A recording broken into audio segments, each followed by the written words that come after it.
Hello everyone, once again I welcome you all in your YouTube channel, that is B Scholar in Studies. Hope everyone is doing very well. So as you know that I had started the series of entrepreneurship CBSE class 12 subject. So in continuation of the same, today I am going to wind up the chapter 3, and the last topic of chapter 3 is business failure and its reason. So here I would like to state that all the important topics of chapter 3 I have covered, and उनके links मैंने description box में दिए हुए हैं, so you can check those all videos. So let's begin with the today's topic. First of all, I am going to explain the meaning of business failure. As its name suggest, business failure is a state जिसमें कि किसी भी business को failure का सामना करना पड़ता है, विच मीन्स कि उसको अपने ऑपरेशंस को क्लोज डाउन करना पड़ता है. A state of shut down और closing down of a business is known as business failure. और ये किस कंडीशन पे होता है? सो बेसिकली जब भी कोई बिजनेस मैन प्रॉफिट को अर्न नहीं कर पाता है और वो डे टू डे एक्सपेंसेस को भी मीट आउट नहीं कर पाता है. So this lead to the condition of business failure. Now moving towards the next topic, and the next topic is reasons of business failure. There are several reasons which are written on your book. The very first reason is lack of industry experience. कोई भी entrepreneur जब भी अपने business को starting में setup करता है तो उसके पास एक्सपीरियंस नहीं होता है, एंड आज की मार्केट में बिज़नेस को सक्सेसफुली कंडक्ट करना इज़ अ बिग चैलेंज. तो एक्सपीरियंस ना होने के कारण कभी कभी बिज़नेस को शट डाउन करना पड़ता है. The second reason of business failure is lack of adequate cash flow. Lack of adequate cash flow का मतलब कि बिज़नेस के डे टू डे ऑपरेशंस को कंडक्ट करने के लिए भी बिजनेसमैन के पास सफिशिएंट कैश नहीं होता है. सो अगर सफिशिएंट कैश नहीं है तो वो डे टू डे ऑपरेशंस को परफॉर्म नहीं कर पाएगा. सो उस कंडीशन में भी बिज़नेस को क्लोज डाउन करना पड़ता है. The third reason is management incompetence. Management का मतलब बिज़नेस के डे टू डे ऑपरेशंस को मैनेज करना. इनकॉम्पिटेंस का मतलब अयोग्य. जब भी एक एंटरप्रेन्योर, एक बिजनेसमैन नया बिजनेस शुरू करता है तो उसके पास उतना एक्सपीरियंस नहीं होता है कि वो प्रोडक्शन से लेके, मार्केटिंग से लेके, एडवर्टाइजिंग से लेके, कस्टमर सेटिस्फेक्शन तक की सारी चीज़ों को बहुत अच्छे से सिंगल हैंडेडली मैनेज कर पाए. So this may also lead to business failure. The next reason is unworkable या फिर इररिलेवेंट गोल्स. जब भी बिजनेसमैन अपने ऑब्जेक्टिव्स को प्लान आउट करता है तो कभी कभी वो इररिलेवेंट गोल्स बना लेता है जिनको कि अचीव कर पाना इम्पॉसिबल होता है नए बिज़नेस के लिए.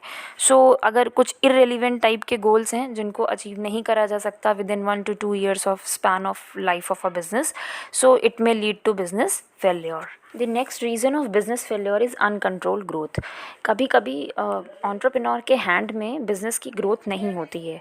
ऑल ऑफ अ सडन अगर बिज़नेस का जो कस्टमर बेस है वो बढ़ जाता है, सो उसके बिजनेसमैन के पास इतनी कैपेबिलिटी नहीं होती कि वो उस कस्टमर बेस को हैंडल कर पाए. So uncontrolled growth can be one of the factor behind business failure.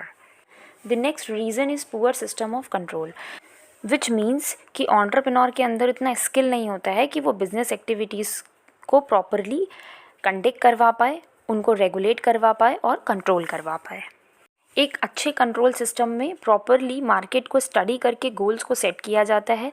फिर जो एक्चुअल परफॉर्मेंस बिजनेस की होती है उसके रिजल्ट को जो स्टैंडर्ड सेट किया गया है उससे कंपेयर किया जाता है एंड अकॉर्डिंगली करेक्टिव एक्शंस लिए जाते हैं.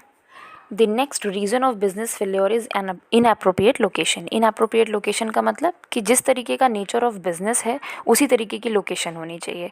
अगर कोई बहुत इनोवेटिव प्रोडक्ट है जो कि लिटरेट या एजुकेटेड लोगों के हिसाब से बनाया गया है तो उसको मेट्रो सिटीज़ या फिर जो main heart of the city ऐसे एरिएज़ होते हैं वहाँ पे उस तरीके के बिज़नेस को रन करना उचित होता है. अगर आप उस तरीके के प्रोडक्ट को किसी गाँव में रन करेंगे, उतने बड़े शोरूम, इतने बड़े स्केल पे रन करेंगे, सो मे बी उस तरीके का रिस्पांस नहीं मिले. So according to the nature of the business location को फाइंड आउट करना पड़ता है. So inappropriate location can also be the reason of business failure. The next reason of business failure is poor business planning.